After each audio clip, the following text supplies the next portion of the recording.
Et bonjour à tous et bienvenue de nouveau sur la chaîne de l'Examen Crypto. Nous sommes toujours le mardi 5 août 2025, midi 30. On va faire le point sur la situation de la crypto XRP. Allez, on s'installe et on démarre cette vidéo. Bien évidemment, je rappelle à tout le monde que tout ce que je vais dire n'est en aucun cas un conseil financier. C'est à vous de faire vos propres recherches. Et n'oubliez pas que le trading de crypto-monnaie comporte des risques de perte partielle ou majeure. Allez, on démarre avec notre crypto XRP. XRP, alors attendez, je la reprends. Qui est en train de reprendre de la force, oui, mais comme on l'a vu dans mes précédentes vidéos, on est actuellement sur le niveau clé, justement. On savait qu'on allait aller chercher un certain niveau clé. Eh bien, regardez, on est actuellement positionné dessus. C'est-à-dire que c'est maintenant que ça se joue. Là, ici, comme vous pouvez le voir, on est en train de faire un rebond du côté du XRP. Souvenez-vous, on a connu une phase baissière ces derniers jours. Et sur cette phase baissière, on est venu chercher le support qui est ici. Tac, donc on a un support à 2,7261 $. Comme vous pouvez le voir, on est venu trouver un rebond sur ce niveau clé de support, mais on a rebondi. Le problème, c'est qu'on est venu rechercher le niveau clé qu'on avait pu détecter dans mes précédentes vidéos. Donc souvenez-vous, c'était ici le bas du range, et je vous avais dit que ce bas de range allait être un niveau clé ultra stratégique. Donc là, le niveau clé, il est à 3,09 $.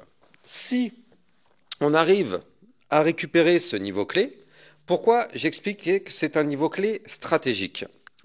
Je rappelle le fonctionnement. Là, ici, on avait breaké ce niveau clé il y a quelques jours.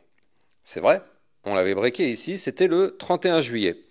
Suite à la cassure, on a connu un mouvement baissier, et à partir du moment où on arriverait à réintégrer le niveau clé qu'on a breaké, donc réintégrer l'ancienne configuration, alors, vous le savez, le but, bien évidemment, serait d'aller chercher des points plus hauts. Donc là, je vais vous les donner, ces points plus hauts, pas d'inquiétude. Mais déjà, pour ça, on n'a pas le choix. Il va falloir réintégrer l'ancien range. Donc c'est quand même assez précis. Je veux dire, le XRP, il ne s'est pas arrêté n'importe où. Il aurait pu s'arrêter ici. Il aurait pu s'arrêter ici. Non. Il s'est arrêté pile poil sur ma zone de résistance qu'on avait pu effectivement détecter dans les précédentes vidéos. Donc on est plutôt chirurgical une fois de plus, et le problème c'est quoi? C'est que c'est une zone de résistance, tant qu'on est sous ces fameux 3,09, on n'ira malheureusement pas plus haut. Là, ce qu'il va falloir faire, c'est clôturer les prochaines journées au-dessus de ce niveau clé.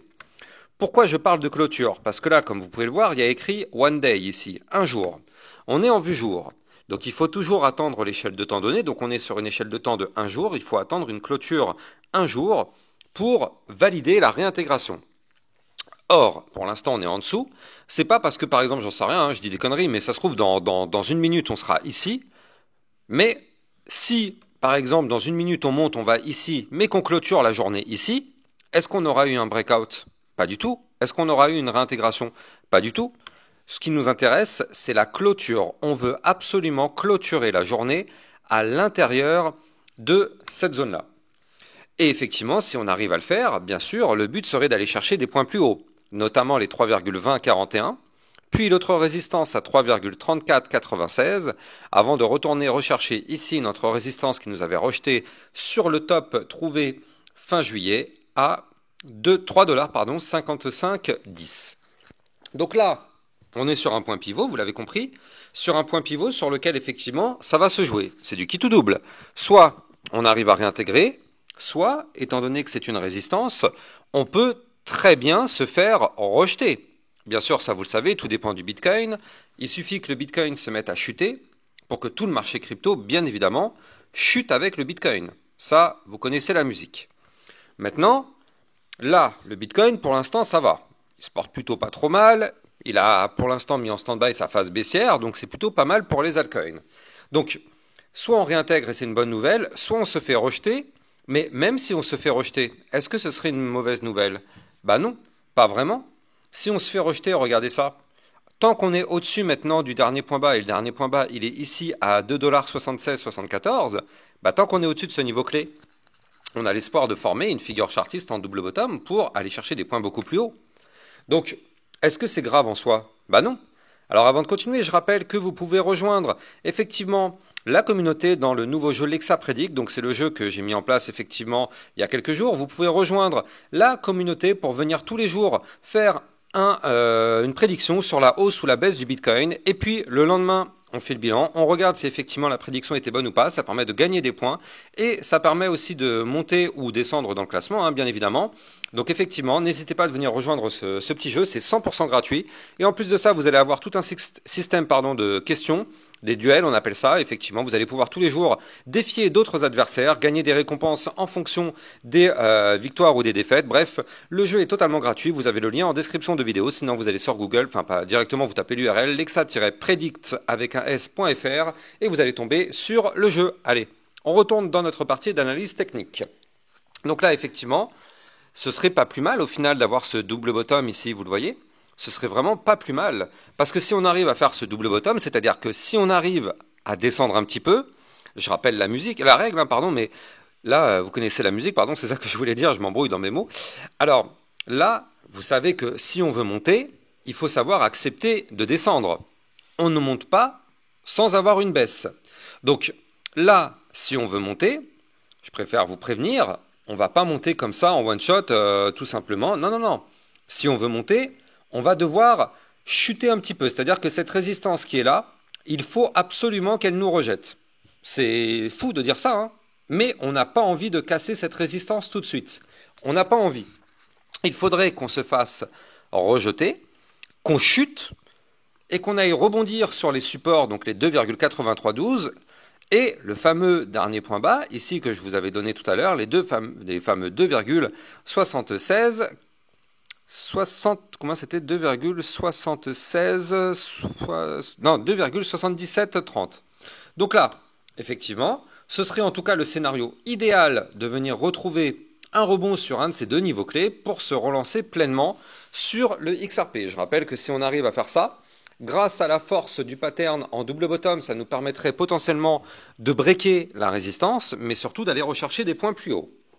Alors bon, pour l'instant, vous l'avez compris, ce n'est que pure spéculation, étant donné que pour l'instant, on ne sait pas du tout ce qui va se passer. On ne sait pas si on va passer ou si on va se faire rejeter. Pour l'instant, on est sur un rejet, mais ça se trouve dans l'après-midi, on va monter. J'espère pas, j'espère vraiment pas, parce que si on monte maintenant, ce serait pas génial. Ce serait pas génial parce que si on veut monter, c'est mieux de monter avec une figure. Maintenant, là, quoi qu'il arrive, le XRP fera ce qu'il veut. Il va dépendre du Bitcoin. Si le Bitcoin chute, ça chute. Si le Bitcoin monte, ça monte. Maintenant, là, ce qu'il faut noter, c'est qu'on est, depuis hier, au-dessus de nouveau du ruban de moyenne mobile. C'est-à-dire que là, on avait perdu le ruban ici le 31 juillet. C'est pour ça d'ailleurs qu'on avait chuté un petit peu. Et là, vous le voyez, on a récupéré notre ruban de moyenne mobile, ce qui est une bonne nouvelle. C'est quand même une bonne nouvelle. On s'établit au-dessus du ruban.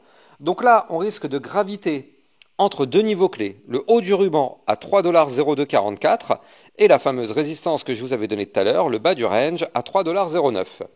Donc là, il va falloir maintenant statuer de quel côté on va aller. Et ça, on aura la réponse de toute façon très bientôt.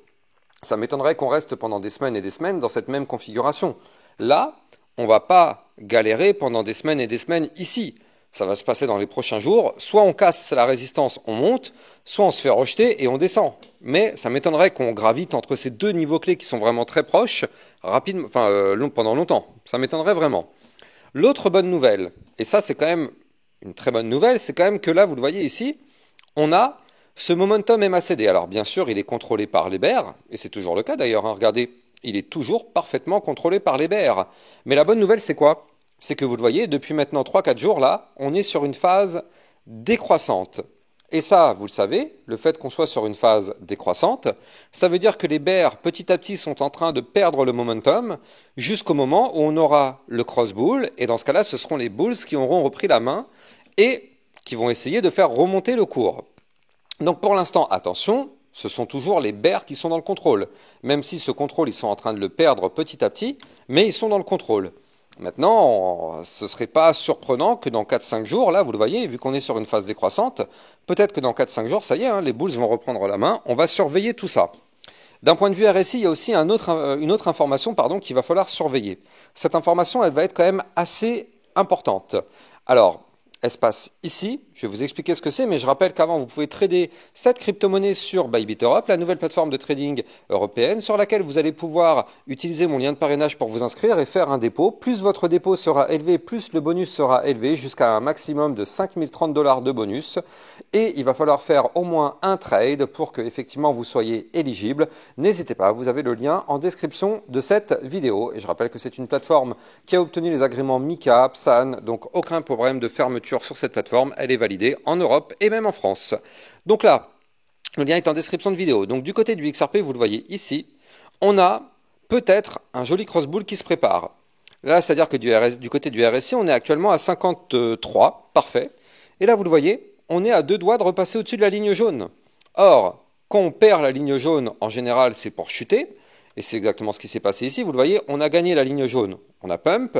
On a perdu la ligne jaune, on a chuté. Et donc là, comme vous pouvez le voir, on est tout proche de récupérer cette ligne. Alors, on en est tout proche, mais on en est aussi par la même occasion très loin. Je rappelle que cette ligne, c'est pas en claquant des doigts qu'on la récupère.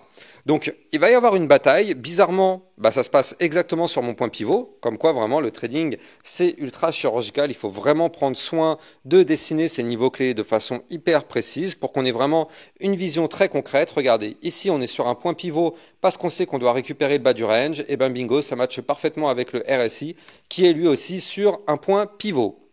Donc là, on va voir ce qui va se passer dans les prochains jours. Dites-moi en commentaire si vous pensez qu'on va casser la résistance ou si vous pensez plutôt qu'elle va nous rejeter mais qu'on pourrait former un double bottom. Dites-moi quelle est votre hypothèse par rapport à ce scénario-là. Tout ce qu'on sait, c'est que là, c'est un point pivot et c'est en train de se jouer, oui, c'est ça se joue maintenant et on va bien évidemment surveiller tout ça dans les prochains jours. Vous le savez, c'est une crypto que j'analyse régulièrement. C'est palpitant. On verra bien si on arrive à breaker ou pas. Je rappelle que vous pouvez vous abonner sur ma chaîne YouTube pour recevoir régulièrement ces vidéos concernant le XRP, mais même aussi plein d'autres par rapport au Bitcoin et aux altcoins. Vous pouvez vous abonner en activant la petite cloche sur le côté pour recevoir toutes les prochaines notifications. Je vous souhaite une excellente journée et je vous dis à plus tard. Bitcoin, Ethereum, you know the drill. Lost it all but came back with the skill.